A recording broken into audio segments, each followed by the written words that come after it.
명진그룹 본관 사무실, 거대한 창문 너머로 서울의 스카이라인이 한눈에 들어옵니다. 70대 후반의 강태준 회장은 고급 가죽 의자에 앉아 손자처럼 아끼는 비서가 건넨 서류 한 장을 들여다보고 있었습니다. 서류에는 아들 강도윤의 약혼 소식과 함께 상대 여성의 간단한 프로필이 적혀 있었죠. 간호사라. 태준은 서류를 책상 위에 내려놓으며 잠시 생각에 잠겼습니다. 그는 평생 재계에서 수많은 사람을 만나고 거래하고 평가하며 살아왔습니다. 하지만 정작 그가 믿는 건 숫자와 계약서뿐이었죠. 사람의 진심이란 건 늘 의심스러웠습니다. 특히 자신의 재산을 노리는 이들 앞에선 더더욱 그랬습니다. 회장님, 약혼식 일정은 다음 달 15일로 확정됐습니다. 비서의 말에 태준은 고개를 끄덕이며 입가에 묘한 미소를 지었습니다. 그의 머릿속엔 이미 한 가지 계획이 떠오르고 있었죠. 사람의 진짜 인성은 약자를 대할 때 드러나는 법이지. 태준은 천천히 자리에서 일어나 창밖을 바라보았습니다. 그는 지금껏 수많은 사람의 겉모습을 봐왔지만 정작 그 속은 알지 못했습니다. 돈 앞에서 사람들은 너무나 쉽게 변했으니까요. 하지만 이번엔 달랐습니다. 아들의 평생을 함께할 사람이라면 그 사람의 진짜 모습을 확인해야 했습니다. 병원에 입원 준비를 해. 일반 병동으로. 비서는 깜짝 놀라 되물었습니다. 회장님, VIP실이 아니고요. 그래. 일반 병동. 가장 평범한 환자처럼 보이게 해줘.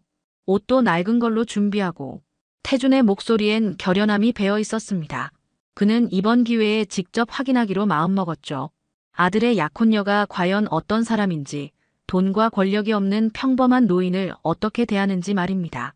며칠 후 태준은 계획대로 서울 중심가의 한 대학병원 일반 병동에 입원했습니다. 머리는 일부러 헝클어뜨렸고 낡은 환자복을 입었습니다. 거동도 불편한 척 지팡이에 의지하며 천천히 걸었죠. 병실 침대에 누워 천장을 바라보던 태준은 묘한 긴장감을 느꼈습니다. 평생 대접받으며 살아온 그에게 이런 상황은 낯설었지만 동시에 진실을 마주할 수 있다는 기대감도 있었습니다. 복도 저편에서 간호사들의 발소리가 들려왔습니다. 태준은 눈을 감고 숨을 고르며 기다렸습니다. 곧 누군가 이 병실 문을 열고 들어올 것입니다. 그리고 그 사람이 바로 아들의 약혼녀 윤서진일 것입니다. 병실 문이 열리며 하얀 간호사복을 입은 젊은 여성이 들어왔습니다. 윤서진, 28살의 그녀는 피곤한 얼굴로 차트를 들여다보며 병실 안을 둘러봤죠. 태준은 침대에 누운 채 그녀를 조용히 관찰했습니다. 깔끔하게 묶은 머리, 단정한 외모, 겉으로 보기엔 평범한 간호사였습니다. 하지만 태준의 예리한 눈은 그녀의 표정 하나하나를 놓치지 않았죠. 어르신, 링겔 확인하러 왔어요. 서진의 목소리는 건조했습니다. 감정이 실리지 않은, 그저 업무를 처리하는 듯한 말투였죠. 마치 기계처럼 정해진 일과를 수행하는 사람 같았습니다. 태준은 일부러 더듬거리며 대답했습니다. 아, 네, 고맙습니다. 서진은 링겔 주머니를 확인하더니 짜증 섞인 한숨을 내쉬었습니다. 태준이 손을 움직이자 링겔 줄이 살짝 꼬였는데 그녀는 퉁명스럽게 말했습니다. 어르신, 링겔 좀 가만히 계세요. 자꾸 움직이시면 다시 꽂아야 한다고요. 태준은 속으로 놀랐지만 겉으로는 조용히 고개를 끄덕였습니다. 그는 평생 이런 말투를 들어본 적이 없었죠. 회장실에서 만나는 사람들은 모두 공손했고 심지어 병원에서도 VIP 대우를 받아왔으니까요. 하지만 지금 눈앞의 이 간호사는 달랐습니다. 권력도 돈도 없는 평범한 노인을 대하는 그녀의 태도는 냉담했습니다. 잠시 후 태준은 일부러 침대 옆 테이블에 놓인 물컵을 건드렸습니다. 컵이 바닥에 떨어지며 물이 사방으로 튀었죠. 서진은 황급히 걸레를 가지러 갔다가 돌아와 바닥을 닦기 시작했습니다. 그녀의 표정은 점점 굳어졌고 입술을 꽉 다문 채 바닥을 문지르는 손에는 힘이 잔뜩 들어가 있었습니다. 진짜. 서진은 중얼거리듯 말하며 바닥을 닦았습니다. 그러더니 고개를 들어 태준을 똑바로 바라보며 말했죠. 그녀의 눈빛엔 짜증과 경멸이 뒤섞여 있었습니다. 이래서 공부 안 하면 평생 남한테 민폐만 끼치는 거예요. 혼자 물도 제대로 못 드시면 보호자라도 불러야죠. 이러니까 요양병원을 가셔야 하는 거 아니에요? 순간 태준의 가슴이 철렁 내려앉았습니다. 그는 평생 누구에게도 이런 모욕을 당해본 적이 없었습니다. 분노가 치밀어 올랐지만 그는 꾹 참았습니다. 지금 화를 내면 계획이 물거품이 되니까요. 대신 그는 떨리는 목소리로 작게 사과했습니다. 마치 정말로 미안해하는 노인처럼 말이죠. 죄송합니다. 제가 손이 떨려서. 서진은 대꾸도 없이 걸레를 들고 병실을 나갔습니다. 문이 닫히는 소리와 함께 복도로 사라지는 그녀의 발소리가 들렸죠. 태주는 천장을 바라보며 깊은 한숨을 내쉬었습니다. 가슴속에선 여러 감정이 뒤섞였습니다. 분노, 실망, 그리고 묘한 슬픔까지. 저 아이가 정말 도윤이의 약혼녀란 말인가. 태주는 눈을 감았습니다. 그의 머릿속엔 아들 도윤의 얼굴이 떠올랐습니다. 순진하고 착한 아들. 사람을 너무 쉽게 믿는 그 아이가 저런 여자와 평생을 함께하게 된다면 어떻게 될까요? 태주는 이를 악물었습니다. 아직 확신할 순 없었습니다. 한 번의 실수일 수도 있으니까요. 하지만 직감적으로 느껴졌습니다.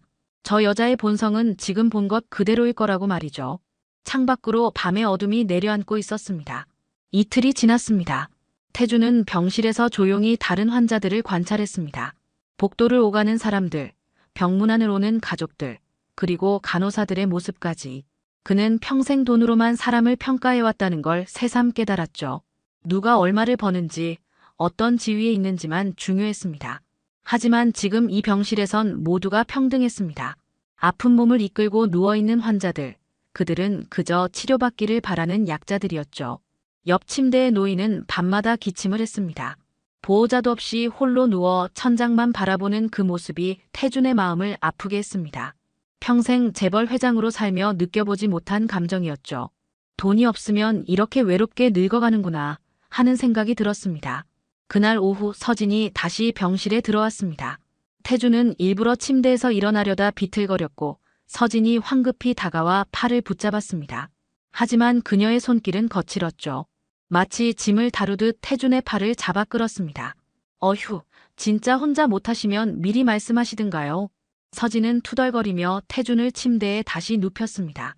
그러더니 옆 침대의 노인을 힐끗 보며 동료 간호사에게 작게 속삭였죠. 하지만 태준의 귀엔 그 말이 고스란히 들렸습니다. 환자도 손님이라지만 이런 사람들은 그냥 짐이에요. 보호자도 없고 돈도 없고 병원만 붙들고 있으니 진상이죠 뭐. 태준의 주먹이 이불 속에서 꽉 쥐어졌습니다. 분노가 치밀어 올랐지만 그는 여전히 참았습니다. 대신 그는 마음속으로 다짐했죠. 이 여자의 진짜 모습을 끝까지 확인하겠다고 말입니다. 아들 도윤이 평생을 후회하며 살게 할 순 없었으니까요. 저녁 무렵 태준은 병원장에게 은밀히 연락을 취했습니다. 자신의 정체를 밝히지 않은 채 병원 내 간호사들의 평판을 조사해달라고 부탁했죠. 특히 윤서진이라는 간호사에 대해 자세히 알고 싶다고 했습니다. 병원장은 즉시 움직였고 다음 날 아침 태준에게 조용히 보고서를 전달했습니다. 보고서를 읽는 태준의 표정은 점점 굳어졌습니다. 서진은 병원 내에서 악명 높은 간호사였습니다. 환자들에게는 불친절했고 동료들에게는 고압적이었죠. 특히 계약직 간호사들을 괴롭히는 걸로 유명했습니다. 보고서엔 한 간호사의 이름이 자주 등장했습니다. 혜진, 서진에게 늘 괴롭힘을 당하면서도 묵묵히 일하는 계약직 간호사였죠. 태준은 보고서를 덮으며 깊은 한숨을 내쉬었습니다. 그의 예감은 틀리지 않았습니다. 서진은 겉으론 단정하고 똑똑해 보이지만 속은 썩어 있었죠. 약자를 깔보고 힘없는 사람을 무시하는 인간이었습니다. 태준은 창밖을 바라보며 생각했습니다. 도윤은 대체 어떻게 저런 여자에게 속았을까요? 아마도 겉모습만 보고 판단했겠죠. 마치 자신이 평생 그래왔던 것처럼 말입니다. 그날 밤 태준은 잠을 이루지 못했습니다. 천장을 바라보며 지난 세월을 떠올렸죠. 자신도 서진처럼 사람을 겉모습으로만 판단하며 살아왔구나 하는 생각이 들었습니다. 돈 없는 사람, 힘없는 사람을 무시하진 않았지만 그렇다고 진심으로 대한 적도 없었습니다. 그저 거래의 대상일 뿐이었죠. 태준은 씁쓸한 미소를 지었습니다. 그날 밤 11시쯤 병실 안은 고요했습니다. 태준은 잠들지 못하고 누워 있었죠. 창밖으론 도시의 불빛이 희미하게 보였고 복도엔 간간히 간호사들의 발소리만 들렸습니다. 그때였습니다. 옆 침대의 노인이 갑자기 거친 숨소리를 내기 시작했죠. 태준은 깜짝 놀라 고개를 돌렸습니다. 으으가. 노인은 가슴을 움켜쥐며 신음했습니다. 얼굴은 창백했고 이마엔 식은땀이 흘러내렸죠. 태준은 황급히 침대 옆 호출 버튼을 눌렀습니다. 삑삑 소리가 복도에 울려 퍼졌지만 아무도 오지 않았습니다. 태주는 다시 한 번, 그리고 또 한 번 버튼을 눌렀죠. 잠시 후 병실 문이 열리며 서진이 들어왔습니다. 뒤따라 다른 간호사 2명도 함께 들어왔죠. 서진은 노인의 상태를 확인하더니 인상을 찌푸렸습니다. 또 이러시네. 밤마다 이러시면 어떡해요. 서진의 말투엔 걱정보단 짜증이 묻어났습니다. 다른 간호사들도 눈치만 볼 뿐 선뜻 나서지 않았죠. 노인의 호흡은 점점 더 가빠졌고 손은 허공을 더듬었습니다. 태주는 가슴이 철렁했습니다. 이건 위급한 상황이었죠. 바로 그때 병실 문이 다시 열리며 젊은 간호사 한 명이 뛰어들어왔습니다. 태주는 그녀의 얼굴을 본 적이 없었습니다. 아마 다른 병동 담당이었던 것 같았죠. 간호사는 재빨리 노인에게 다가가 맥박을 확인했습니다. 산소포화도 떨어지고 있어요. 당직 의사 선생님 빨리 부르세요. 그녀의 목소리는 단호했습니다. 서진은 잠시 망설이다가 마지못해 복도로 나가 전화를 걸었죠. 젊은 간호사는 노인의 자세를 바로잡고 산소 마스크를 씌우며 차분하게 상태를 점검했습니다. 그녀의 손길은 빠르면서도 정확했죠. 태주는 그 모습을 지켜보며 마음이 뭉클해졌습니다. 몇 분 후 당직 의사가 도착했고 노인은 응급처치를 받았습니다. 다행히 상태가 안정되었고 곧 중환자실로 옮겨졌죠. 병실엔 다시 고요함이 찾아왔습니다. 태주는 침대에 누운 채 방금 전 상황을 떠올렸습니다. 특히 그 젊은 간호사의 모습이 눈에 선했죠. 다음 날 아침 태주는 병원장에게 다시 연락을 취했습니다. 어젯밤 노인을 구한 간호사가 누구인지 알고 싶다고 했죠. 병원장은 곧 답변을 보내왔습니다. 그녀의 이름은 혜진, 계약직 간호사로 6개월째 이 병원에서 일하고 있다고 했습니다. 그리고 흥미로운 사실 하나가 더 있었죠. 혜진은 서진에게 늘 괴롭힘을 당하는 직원이었습니다. 태주는 보고서를 읽으며 고개를 끄덕였습니다. 서진이 아니라 저런 사람이 진짜 의료인이구나 하는 생각이 들었죠. 돈도 지위도 없지만 환자를 진심으로 돌보는 사람. 반면 서진은 정규직이라는 안정된 자리에 앉아 약자를 무시하고 괴롭히는 사람이었습니다. 태주는 창밖을 바라보며 깊은 생각에 잠겼습니다. 자신이 평생 추구해온 가치가 무엇이었을까요? 돈, 권력, 명예. 하지만 정작 중요한 건 사람의 진심이었습니다. 혜진처럼 누군가를 진심으로 돕는 마음, 그게 진짜 가치 있는 거였죠. 태주는 결심했습니다. 이제 마지막 확인만 남았습니다. 서진에게 자신의 정체를 밝히고 모든 걸 끝낼 시간이었죠. 퇴원 전날 오후 태주는 조용히 계획을 실행에 옮기기로 했습니다. 병실 안엔 오직 그 혼자뿐이었죠. 복도에서 간호사들의 발소리가 들렸고 어디선가 의료기기의 삐삐 소리가 울렸습니다. 태주는 천천히 침대에서 일어나 화장실 쪽으로 걸어갔습니다. 일부러 비틀거리는 걸음으로 말이죠. 그리고 화장실 문 앞에서 태주는 의도적으로 몸의 균형을 잃었습니다. 쿵 하는 소리와 함께 바닥에 쓰러졌죠. 어깨와 팔이 바닥에 부딪히며 날카로운 통증이 전해졌습니다. 연기가 아니라 진짜로 다친 것 같았죠. 태주는 신음을 흘리며 바닥에 누워 있었습니다. 도와주세요. 그의 목소리는 작았지만 복도를 지나던 누군가가 들었는지 급히 발소리가 가까워졌습니다. 병실 문이 열리며 서진이 들어왔죠. 그녀는 바닥에 쓰러진 태준을 보더니 한숨을 크게 내쉬었습니다. 또요? 어르신, 혼자 움직이지 말라고 했잖아요. 서진의 말투엔 걱정이 전혀 없었습니다. 오히려 귀찮다는 듯한 표정으로 태준을 내려다봤죠. 그녀는 마지못해 태준의 팔을 잡고 일으키려 했습니다. 하지만 힘을 주지 않아 태준은 제대로 일어날 수가 없었죠. 아이고 무거워 죽겠네. 보호자는 왜 안 오시는 거예요? 서진은 투덜거리며 다른 간호사를 불렀습니다. 2명이서 겨우 태준을 일으켜 침대에 눕혔죠. 태준의 어깨엔 멍이 들기 시작했고 팔목도 욱신거렸습니다. 하지만 서진은 제대로 확인조차 하지 않았습니다. 진짜 이래서 늙으면 민폐라니까요. 보호자도 없고 혼자 사시는 분들은 요양원 가셔야 하는 거 아니에요? 서진은 차트에 뭔가를 적으며 중얼거렸습니다. 그 말이 태준의 귀에 또렷하게 들렸죠. 태준은 이를 악물었습니다. 이제 충분했습니다. 더 이상 참을 필요가 없었죠. 바로 그 순간 병실 문이 다시 열렸습니다. 이번엔 병원장이 들어왔고 그 뒤로 양복을 입은 젊은 남자가 따라 들어왔죠. 강도윤, 태준의 아들이었습니다. 도윤은 바닥에 떨어진 지팡이를 보더니 깜짝 놀라 달려왔습니다. 아버님, 괜찮으세요? 도윤의 목소리가 병실에 울려 퍼졌습니다. 순간 서진의 얼굴이 하얗게 질렸죠. 그녀는 멍하니 도윤을 바라보다가 다시 침대에 누운 태준을 봤습니다. 믿을 수 없다는 표정이었죠. 아버님이요? 서진의 목소리가 떨렸습니다. 도윤은 서진을 힐끗 보더니 아버지 곁으로 다가갔죠. 병원장도 황급히 태준의 상태를 확인했습니다. 태준은 천천히 일어나 앉았습니다. 그리고 서진을 똑바로 바라보며 조용히 말했죠. 내가 내 시아버지다. 병실 안의 공기가 얼어붙었습니다. 서진은 입술을 떨며 아무 말도 하지 못했죠. 도윤은 어리둥절한 표정으로 아버지와 서진을 번갈아 봤습니다. 병원장은 조용히 물러나 문 밖에서 기다렸고요. 태준은 침대에서 내려와 지팡이를 짚고 섰습니다. 그의 눈빛은 차가웠습니다. 더 이상 약한 노인이 아니었죠. 70평생 재계를 호령한 회장의 위엄이 그대로 드러났습니다. 며칠간 내가 환자들을 어떻게 대하는지 다 봤다. 특히 나 같은 돈 없고 힘없는 노인들을 어떻게 무시하는지 말이야. 서진은 고개를 떨구며 눈물을 흘리기 시작했습니다. 하지만 태준의 표정은 변하지 않았죠. 도윤은 혼란스러운 표정으로 서 있었고 병실엔 무거운 침묵만 흘렀습니다. 병실 밖 복도는 고요했습니다. 태준은 서진을 마주보며 천천히 입을 열었죠. 그의 목소리는 낮았지만 무게감이 있었습니다. 도윤아, 내가 이 사람과 약혼했다는 소식을 듣고 직접 확인하고 싶었다. 사람의 진짜 모습은 약자를 대할 때 드러나니까.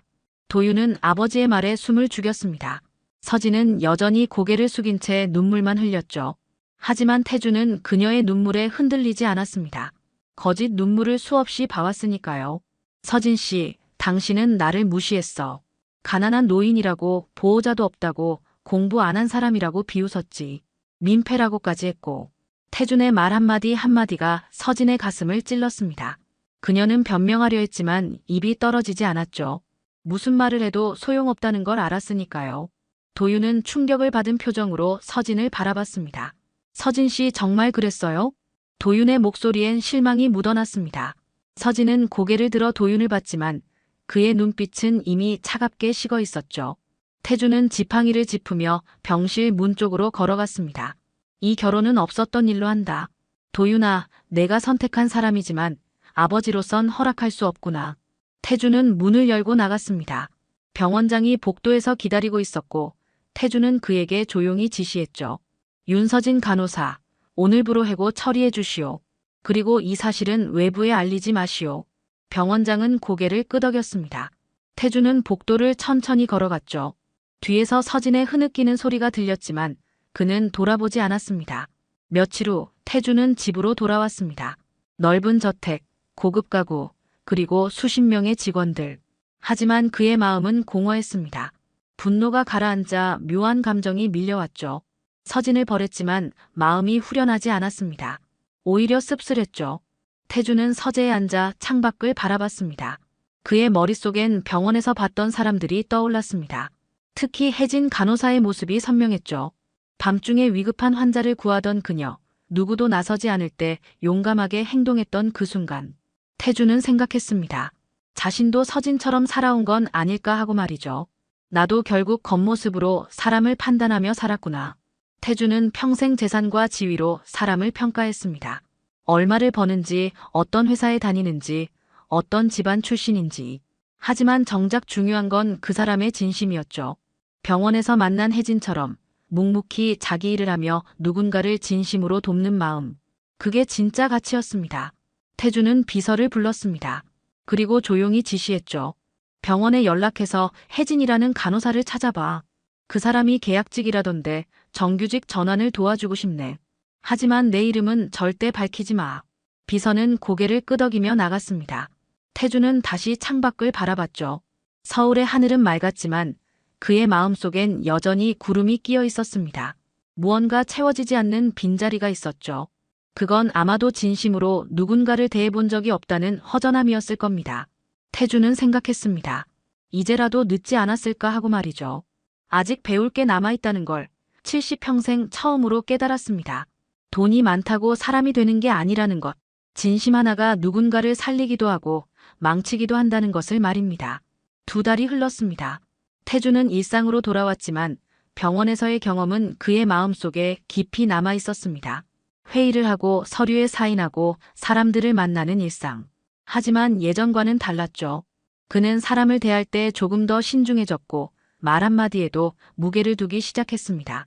어느 날 아침 태주는 가슴 통증을 느꼈습니다. 처음엔 가볍게 생각했지만 통증이 계속되자 병원에 갔죠. 검사 결과는 심각했습니다. 관상동맥에 문제가 있어 수술이 필요하다고 했습니다. 태주는 담담하게 받아들였죠. 70을 넘긴 나이, 언젠가는 올 일이었으니까요. 수술 날짜가 잡혔습니다. 태주는 같은 병원 하지만 이번엔 VIP 병실이 아닌 일반 병실을 요청했죠. 비서는 놀라며 물었지만 태주는 고집을 부렸습니다. 다시 그곳에 가고 싶었던 겁니다. 평범한 환자로서 말이죠. 입원 당일 태주는 조용히 병실에 누웠습니다. 창밖으로 보이는 풍경은 2달 전과 똑같았죠. 하지만 그의 마음은 달랐습니다. 이번엔 위장이 아니라 진짜 환자였고 불안도 느껴졌습니다. 수술이 잘 될까, 깨어날 수 있을까 하는 두려움이 밀려왔죠. 저녁 무렵 병실 문이 열렸습니다. 간호사가 들어왔는데 태주는 그 얼굴을 알아봤습니다. 혜진이었죠. 그녀는 차트를 보며 환자 이름을 확인하다가 태준과 눈이 마주쳤습니다. 잠시 당황하는 듯했지만 곧 따뜻한 미소를 지었습니다. 회장님, 안녕하세요. 수술 준비 확인하러 왔습니다. 혜진의 목소리는 차분했습니다. 태주는 놀라움과 동시에 묘한 안도감을 느꼈죠. 그녀가 자신을 담당한다니 어쩐지 마음이 편해졌습니다. 혜진 씨 자네가 여기 있었나? 네, 다행히 정규직으로 전환됐어요. 덕분에 계속 일할 수 있게 됐죠. 혜진은 밝게 웃으며 링게를 준비했습니다. 태주는 그녀의 손길이 얼마나 부드러운지 새삼 느꼈죠. 2달 전 서진의 거친 손길과는 너무나 달랐습니다. 혜진은 하나하나 설명하며 태준을 안심시켰습니다. 내일 아침 6시에 수술실 가시는데요. 긴장하지 마세요. 저희가 잘 돌봐드릴게요. 태준은 고개를 끄덕였습니다. 하지만 마음속 불안은 가시지 않았죠. 혜진은 그걸 눈치챘는지 조용히 말했습니다. 회장님, 저 예전에도 회장님 담당이었던 거 기억하세요? 그땐 몰라보셨죠? 태주는 잠시 멍했습니다. 그리고 천천히 기억을 떠올렸죠. 2달 전 위장 입원했을 때 복도에서 스쳐 지나갔던 간호사. 밤중에 노인 환자를 구했던 그 사람. 바로 혜진이었습니다. 아, 그때 자네였구나. 태준의 목소리가 떨렸습니다. 눈가에 눈물이 맺혔죠. 혜진은 조용히 미소 지으며 태준의 손을 가볍게 두드렸습니다. 괜찮으세요? 잘 될 거예요. 그 짧은 말 한마디가 태준의 마음을 따뜻하게 만들었습니다. 평생 수많은 위로를 들어봤지만 이렇게 진심 어린 위로는 처음이었죠. 태준은 눈물을 닦으며 작게 웃었습니다. 고맙네, 정말 고마워. 혜진은 병실을 나가며 뒤를 돌아봤습니다. 태준은 창밖을 바라보고 있었죠. 그의 옆모습엔 외로움과 동시에 평온함이 묻어났습니다. 혜진은 조용히 문을 닫고 복도로 나갔습니다. 밤이 깊어갔습니다. 태준은 잠들지 못하고 천장을 바라봤죠. 내일이면 수술대에 오릅니다. 살아서 나올 수 있을지 아니면 이게 마지막 일지 알 수 없었습니다. 하지만 이상하게도 두렵지 않았죠. 혜진의 미소가 계속 떠올랐으니까요. 진심으로 자신을 걱정해주는 사람이 있다는 게 이렇게 큰 위로가 될 줄 몰랐습니다. 수술은 성공적이었습니다.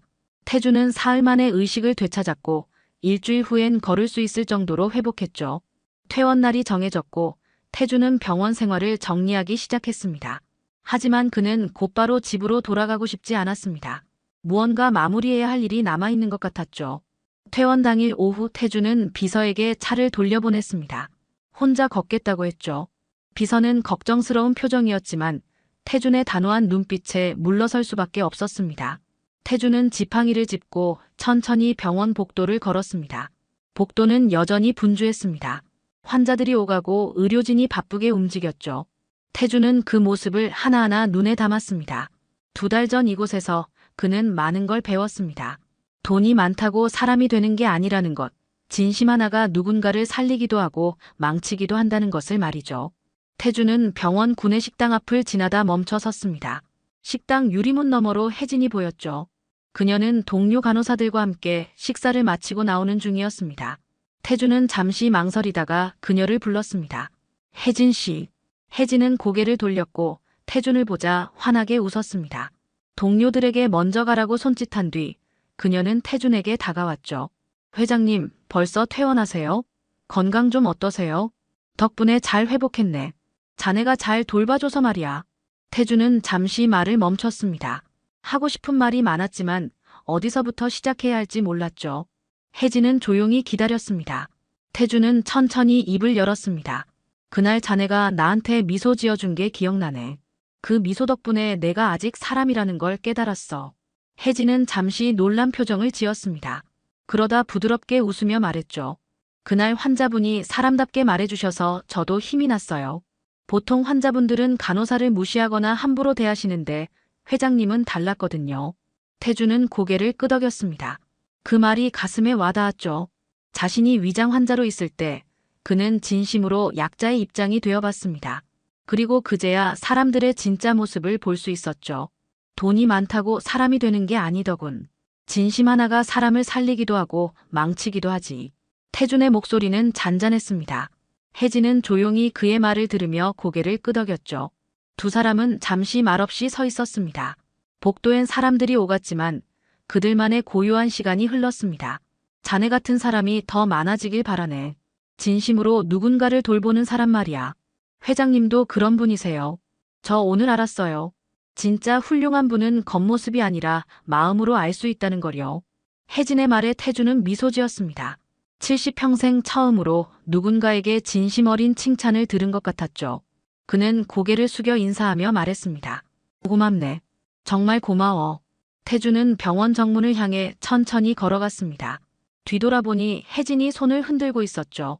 태준도 지팡이를 든 손을 살짝 들어 답례했습니다. 그리고 병원 밖으로 나왔습니다. 가을 햇살이 따스했습니다. 태준은 멈춰 서서 하늘을 바라봤죠. 맑고 푸른 하늘, 그 아래 서울의 거리가 펼쳐져 있었습니다. 그는 지팡이를 짚으며 천천히 걷기 시작했습니다.